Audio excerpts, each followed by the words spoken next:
Hi, I'm Rachel. I am going to read the story Little Squeak. It's written by Sarah Toast. This is Little Squeak. Once there was a small mouse named Little Squeak who lived in a great big house. She had a very nice cozy mouse hole in the corner of the children's playroom. Little Squeak loved to sit quietly in the doorway of her mouse hole and watch the little boy and girl play with all of their toys. One night, Little Squeak decided to have a closer look at the children's wonderful toys.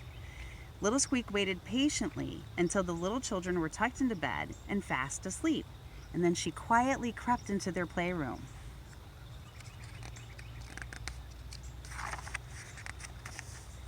At that moment, the moon shone in through the window, lighting up the room and bringing all of the toys to life. "Come and play with us, Little Squeak," called the toys. Little Squeak was so excited, but she didn't even know where to begin. "Little Squeak, come play with me," cried the red rubber ball. "I can bounce and bound all over the playroom." Little Squeak jumped on top of the ball and rode it around the room. Boing, boing went the ball. It was very exciting. But after a little while, all of the bouncing began to make Little Squeak dizzy.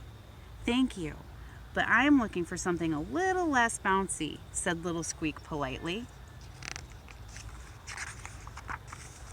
So Little Squeak hopped off the ball and scurried over to the toy chest. She peeked inside and found a big robot. "Come march with me, Little Squeak," said the bright blue robot as he climbed out of the toy chest. "I can clang and clatter all day long." Little Squeak stuck out her arms and straightened her legs and marched across the playroom with the robot. But soon, her arms and legs became too stiff and straight. "Thank you, but sometimes I like to twirl and whirl," said Little Squeak. "Well, come make music with me," called the xylophone. And Little Squeak hopped up onto the xylophone. Soon, Little Squeak was whirling and twirling and dancing all over the colorful keys. Little Squeak hummed and sang while the xylophone played along. What a lovely tune they made. Little Squeak loved music. And this is a xylophone. But after a while, Little Squeak's tiny feet began to get tired. "I need a rest," said Little Squeak. Just then, the toy bug zoomed up beside her. "Come along for a ride with me, Little Squeak." And after a wild ride, the toy bug skidded to a stop right in front of the airplane hangar. "Thank you, but I'm looking for something a little less bumpy," said Little Squeak. Little Squeak heard a loud buzz and whir.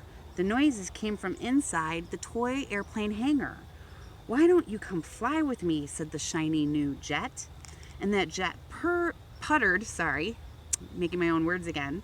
The jet puttered out of the airplane hangar. Little Squeak climbed into the pilot's seat. Just then, Little Squeak heard someone coming up the stairs. The children had finished breakfast and they were coming up to say good morning to their toys. "Time to go home," said Little Squeak, and the jet plane landed right beside Little Squeak's front door. Little Squeak hurried back into her hole. "I hope all of our toys do not get lonely while we're sleeping," said the little boy. Don't worry, Little Squeak, whispered. "Your toys will never be lonely with me around." The end. And that is the story of Little Squeak. Thank you.